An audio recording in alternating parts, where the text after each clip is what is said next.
Hi guys, कैसे हो आप सभी लोग। आई होप आप लोग अच्छे होंगे। मैं हूं आंचल रेखाते और स्वागत करती हूं आप सभी का एक बार फिर हमारे YouTube channel B future toppers में। तो फ्रेंड्स, आज अगेन आपके सामने लेकर आ गए हैं मोस्ट इम्पॉर्टेंट लेक्चर वीडियो, जिसमें हम पढ़ने वाले हैं 8th स्टैंडर्ड के लिए साइंस सब्जेक्ट का chapter number 10 cell and cell organelles. तो फ्रेंड्स, इसके ऑलरेडी हमने पार्ट 2 बना दिए हैं और ये हमारा पार्ट 3 होने वाला है। लेकिन टॉपिक शुरू करने से पहले मैं आपको बता दूं कि हमने ऑलरेडी आपके 11th chapter human body and organ system और 12th chapter introduction to acid and base already clear कर दिया है। और अभी आज 10th चैप्टर भी आपका एंड हो जाएगा। तो फ्रेंड्स, हमारे साथ बने रहिए। तो चलिए शुरू करते हैं आज का हमारा टॉपिक, जो कि है माइटोकॉन्ड्रिया। तो फ्रेंड्स, माइटोकॉन्ड्रिया को हम power house of the cell भी कहते हैं। शुरू करने से पहले मैं आपको ये डायग्राम दिखाना चाहती हूँ जो आपकी बुक में मेंशन की गई है। ये हमारा माइटोकॉन्ड्रिया है। यहाँ पे माइटोकॉन्ड्रिया के अंदर कुछ फोल्ड्स दिए गए हैं, इसको हम कहते हैं क्रिस्टी। और इसके अंदर जो एक फ्लूइड आपको प्रेजेंट है, इसको हम कहते हैं मैट्रिक्स। ब्लू कलर का होता है ये।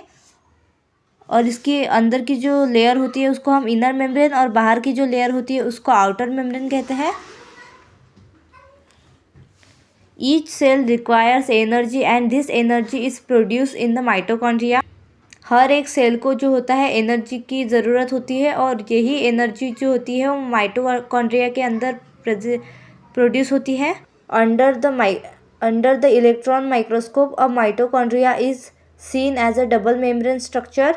माइटोकॉन्ड्रिया का जो स्ट्रक्चर होता है वो डबल मेम्ब्रेन होता है। आपने यहाँ पे देख ही लिया होगा, जो कि इसमें इनर मेम्ब्रेन और आउटर मेम्ब्रेन प्रेजेंट होते हैं। The outer membrane is porous and the inner membrane is deeply folded. और जो इनर मेम्ब्रेन जो होती है वो इसमें आपको देख ही सकते हैं, यहाँ पे फोल्डेड्स दिए होते हैं और इसी फोल्ड्स को हम कहते हैं cristae. The inner cavity is filled with proteinaceous gel like matrix containing ribosomes, phosphate granules and DNA. Mitochondria के अंदर की जो इनर मेम्ब्रेन होती है उसमें प्रोटेनेसियस जेल होता है, उसको हम मैट्रिक्स कहते हैं। और उसमें क्या होता है, कंटेन राइबोसोम, फॉस्फेट ग्रैन्यूल्स और डीएनए भी प्रेजेंट होता है। तो अगर कोई आपको पूछेगा कि डीएनए कहाँ पे प्रेजेंट होता है, तो आप क्या कहोगे, सेल के अंदर माइटोकॉन्ड्रिया में प्रेजेंट होता है। और डीएनए और उसमें प्रेजेंट होता है, then therefore it can produce its own protein. जो हमारा माइटोकॉन्ड्रिया होता है वो अपना प्रोटीन खुद प्रोड्यूस करता है। With the help of enzymes mitochondria oxidise carbohydrates and fats in the cell. The energy release in this process is stored in the mitochondria in the form of ATP. Mitochondria जो है वो कौन सी energy produce करता है, कौन सा protein produce करता है, उसका नाम है एटीपी, जिसका फुल फॉर्म है adenosine triphosphate. Plant cells have less mitochondria than animal cell. Plant cell में जो होता है माइटोकॉन्ड्रिया वो कम प्रेजेंट होता है, एनिमल सेल में ज़्यादा मात्रा में होते हैं। तो अब हम देखते हैं माइटोकॉन्ड्रिया का फंक्शन।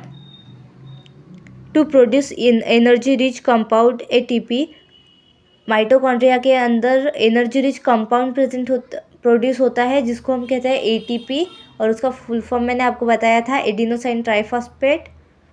देन सेकंड इसका फंक्शन आ जाता है synthesis of proteins, carbohydrates, lipids etcetera by using the energy in ATP. जो एटीपी की एनर्जी होती है उससे ये प्रोटीन्स, कार्बोहाइड्रेट्स और लिपिड्स बनाता है, और ये भी माइटोकॉन्ड्रिया का एक फंक्शन है।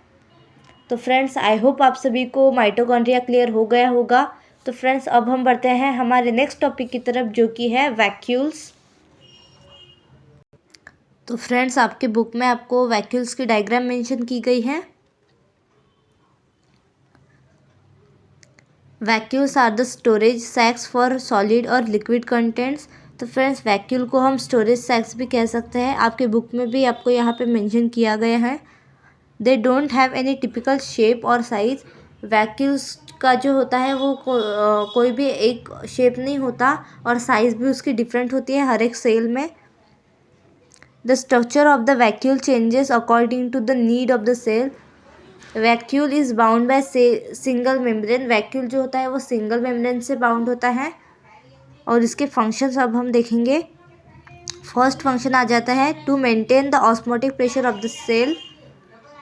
फ्रेंड्स, मैंने आपको इसी चैप्टर के पार्ट 1 में ऑस्मोसिस क्लियर कर दिया होगा। अगर आपको ऑस्मोसिस समझ में आ गया होगा तो ऑस्मोटिक प्रेशर भी आप सभी को क्लियर हो गया होगा।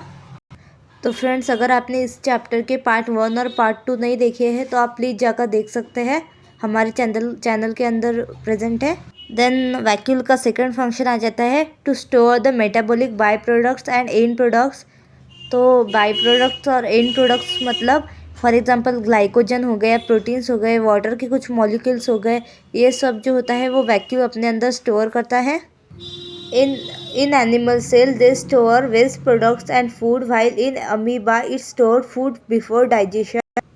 तो हमारी एनिमल सेल होती है उसमें वो क्या करता है कि वेस्ट प्रोडक्ट्स स्टोर करता है, और हमारा अमीबा जो होता है उसमें वैक्यूल्स फूड जो होता है वो डाइजेशन के पहले स्टोर करता है। In plant cell, the vacuoles are full of cell sap and provide turgidity and rigidity to them।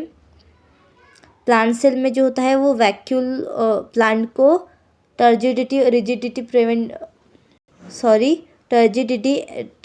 And rigidity provide करता है, या फिर आप बोल सकते हैं सिंपली टफनेस प्रोवाइड करता है। देन आई होप आप सभी को वैक्यूल्स क्लियर हो गया होगा। तो फ्रेंड्स, वैक्यूल्स आज हमारा क्लियर हो गया है। तो अब हमारा नेक्स्ट टॉपिक आ जाता है प्लास्टिड्स। फ्रेंड्स, हमारा जो प्लास्टिड है वो अब हम देखने वाले हैं। Why are plant leaves green and flowers red, yellow, orange और ब्लू। तो यहाँ पे आपको एक क्वेश्चन दिया गया है कि प्लांट के जो पत्ते होते हैं वो ग्रीन क्यों होते हैं और जो फ्लावर्स होते हैं वो रेड, येलो, ऑरेंज, ब्लू ऐसे डिफरेंट कलर्स के क्यों होते हैं। The organelle which gives such color is present only in plant cells. It is called plastid। अब प्लांट्स में लीव्स होते हैं और फ्लावर्स होते हैं, उसको ये डिफरेंट टाइप्स के कलर्स कौन देता है? तो ये जो कलर्स होते हैं वो प्लास्टिड प्रोवाइड करता है। और ये जो पिगमेंट होता है प्लास्टिड, ये सिर्फ प्लांट सेल में प्रेजेंट होता है, एनिमल सेल में ये नहीं होता। Plastid have double membrane and are of 2 types. तो प्लास्टिड के 2 टाइप्स होते हैं, वो अब हम पढ़ने वाले हैं। लेकिन उससे पहले आपकी बुक में आपको यहाँ पे एक बॉक्स मेंशन किया हुआ है। यहाँ पे आपको दिया हुआ है colour of the plant part and pigment. तो अगर आपको यहाँ पे दिया गया है ग्रीन, अब आपने देखा ही होगा कि प्लांट के लीव्स जो होते हैं वो ग्रीन कलर के होते हैं। तो क्यों होते हैं ग्रीन कलर के? तो उसमें प्रेजेंट होता है क्लोरोफिल, और ये क्लोरोफिल आपने 7 से 8 स्टैंडर्ड में पढ़ा ही होगा क्लोरोफिल के बारे में। देन आ जाता है ऑरेंज। अब कैरेट है, कैरेट जो कि फ्रूट है, कैरेट जो होता है वो ऑरेंज कलर का होता है, और इसमें कौन सा पिगमेंट प्रेजेंट होता है? कैरोटीन जिसको हम कहते हैं वो होता है। देन आ जाता है येलो। अगर फॉर एग्जांपल सनफ्लावर हो गया, येलो कलर का होता है, तो उसमें कौन सा पिगमेंट प्रेजेंट होता है? यस, वो होता है ज़ैंथोफिल। देन है पर्पल और ब्लू। कौन कौन से फ्लावर जो होते हैं या फिर फ्रूट जो होते हैं वो पर्पल और ब्लू कलर में आते हैं, उसे हम कौन से पिगमेंट की वजह से वो पर्पल और ब्लू कलर में आते हैं? तो उसका आंसर है एंथोसायनिन।